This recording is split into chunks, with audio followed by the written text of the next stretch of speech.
தாய்த்தமிழ் உறவுகள் அனைவருக்கும் வணக்கம். சுமார் 6 வருடங்களுக்கு முன்பு காஞ்சிபுரம் மாவட்டம் திருப்போரூர் ஒன்றியம் ஈலையூர் என்ற கிராமத்தில் சொக்கம்மாள் என்ற ஒரு பெண்மணி இப்பொழுது முதல்வராக இருக்கக்கூடிய ஐயா ஸ்டாலின் அவர்களிடம் ஒரு கேள்வியை வைக்கிறார். அப்பொழுது அதிமுக ஆட்சி நடந்து கொண்டிருக்கிறது. இவள் ஒரு கேள்வியை வைக்கிறார். நீங்கள் ஆட்சிக்கு வந்தால் மது விலக்கை அமல்படுத்துவீர்களா என்று கேட்கிறார். சுற்றி இருந்த அனைவரும் சிரிக்கிறார்கள்.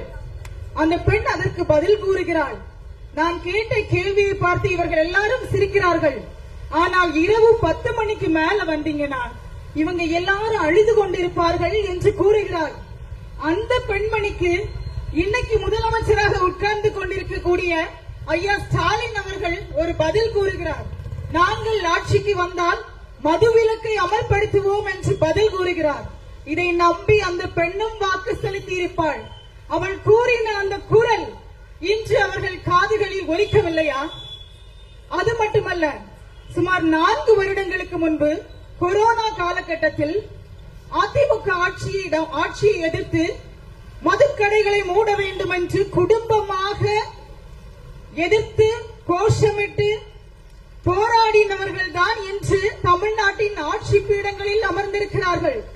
அது மட்டுமா, தமிழ்நாட்டின் இளைஞர்கள் மாணவர்களிடம் உங்கள் குடும்பத்தை சேர்ந்த ஒருவராக, உங்கள் தந்தையாக ஒரு விண்ணப்பம் உங்களிடம் வைக்கிறேன்.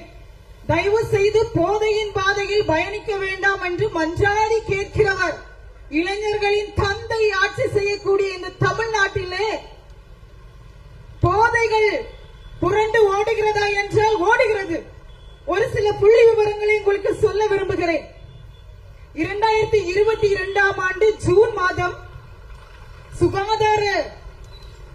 உலக சுகாதார அமைப்பு ஒரு புள்ளி விவரத்தை வெளியிடுகிறது. அது என்ன சொல்லுதுன்னா, இந்தியாவில் ஒரு நிமிடத்துக்கு 6 நபர்கள் போதையினாலே உயிரிழக்கிறார்கள் என்று கூறுகிறது.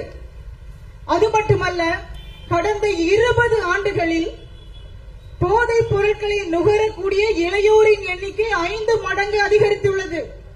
தமிழ்நாட்டில் ஒரு நாளைக்கு 30 நபர்கள் போதை பழக்கத்தினாலே இறந்து கொண்டிருக்கிறார்கள். எத்தனையோ குடும்பங்கள் கணவர்களை இழந்து சிதைந்து கொண்டு காணப்படுகிறது. எத்தனையோ பேர் பலவித வியாதிகள் அகப்பட்டு வாழ்வா சாவா என்று போராடி கொண்டிருக்கிறார்கள். இத்தகைய அவல நிலைதான் இன்று இந்த தமிழ்நாட்டிலே நடந்து கொண்டிருக்கிறது. கனவை சுமந்து திரியக்கூடிய இளைஞர்கள் பலர் போதைக்கு அடிமையாகி தங்கள் கனவுகளை தொலைத்துக் கொண்டு வாழ்ந்து கொண்டிருக்கிறார்கள். இதை யார் சரி செய்ய வேண்டும்? காவல்துறை அமைச்சர் யாரு? நம்முடைய தமிழ்நாட்டின் முதல்வர். அவர் என்ன பண்றாரு? நம்முடைய தமிழ்நாட்டு காவல்துறை ஒரு சிறப்பான காவல்துறை.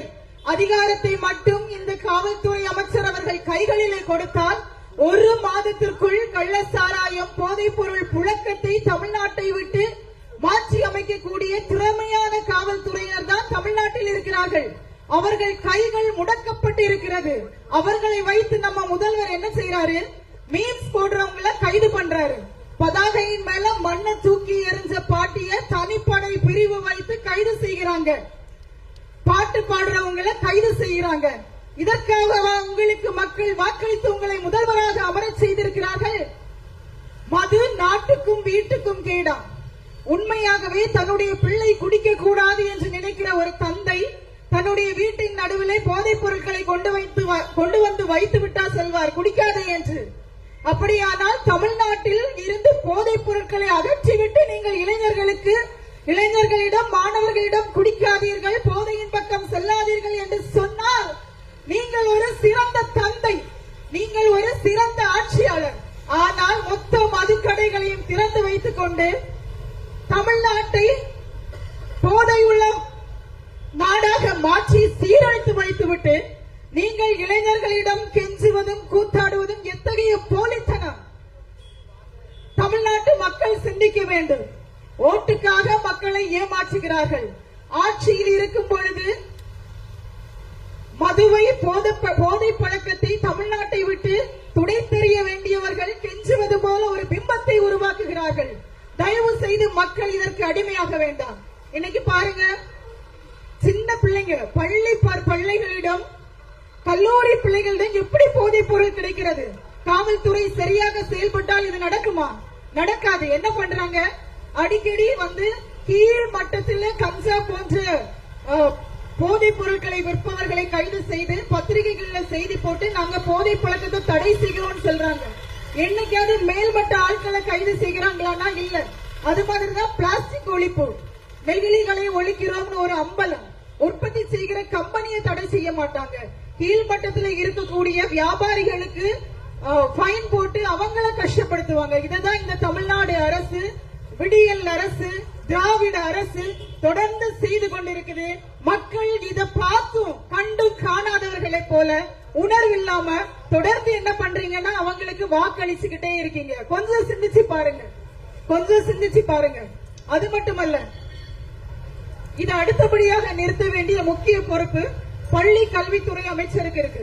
பள்ளிகள்ல பாத்தீங்கன்னா வெறும் வகுப்புக்கு 30 அரசு பள்ளிகளை பொறுத்தவரையில் 30-35 மாணவர்களுக்கு ஒரு ஆசிரியர் என்ற வீதம் ஆசிரியர்களை நீங்க வச்சிருந்தீங்கன்னா, என்னுடைய பிள்ளையும் அரசு பள்ளியில படிக்கிறா. 1லிருந்து 3ஆம் வகுப்புக்கு அரசினால நியமிக்கப்பட்ட ஆசிரியர் ஒரு ஆள், 4-5 வகுப்புக்கு பாத்தீங்கன்னா ஒரு ஆள், 6-7-8 வகுப்புக்கு ஒரு ஆள். இவங்க பாடம் நடத்துவாங்களா? பிள்ளைகளுக்கு நல்ல ஆலோசனைகள் கூறுவாங்களா? ஒரே ஒரு கருத்தை, நேரம் இல்லாதனால இந்த பள்ளி கல்வித்துறையின் அலட்சியத்துக்கு ஒரு கருத்தை சொல்றேன். மகாவிஷ்ணுங்கிற ஒரு ஆள் பேசிட்டாருங்கிறதுக்காக முன்னாடி எங்க பள்ளி மேலாண்மை குழுக்கு நிகழ்ச்சிகளை நடத்தக்கூடிய உரிமையை தந்திருந்தாங்க. நாங்களும் எங்க பிள்ளைகளுக்கு தேவைப்படக்கூடிய பல நல்ல நிகழ்ச்சிகளை நடத்தினோம். இன்னைக்கு மூட்டை பூச்சிக்கு பயந்து வீட்டை கொளுத்தின கதையா? அந்த ஒரு பிரச்சனைக்கு அப்புறம் அரசு பள்ளிகள்ல எந்த நிகழ்வுகள் நடத்த அனுமதி தரல. அப்ப இந்த பிள்ளைகளை நல்வழிப்படுத்துவது எப்படி? இந்த இளைஞர்களை சீர்படுத்துவது எப்படி? அப்ப இந்த செயல்களை அரசு செய்யணும். ஆனா முதல்வர் ஸ்டாலின் அவர்கள் என்ன சொல்றாங்கன்னா, போதை ஒழியட்டும், பாதைகள் ஒளிரட்டுமா? போதையை ஒழிக்கணுமா, போதை ஒழியட்டும் இவர் சொல்லணுமா? ஆக இன்னைக்கு கேட்டுக்கொண்டிருக்கிற ஒவ்வொரு மக்களும் வரக்கூடிய சட்டமன்ற தேர்தல்ல நாம் தமிழர் கட்சி பிள்ளைகளுக்கு வாக்களிங்க. நாங்க போதை இல்லாத தமிழ்நாட்டை உருவாக்குவோம் என்று வாக்களித்து வாய்ப்புக்கு நன்றி கூறி விடைபெறுகிறேன். நன்றி, வணக்கம். நாம் தமிழர்.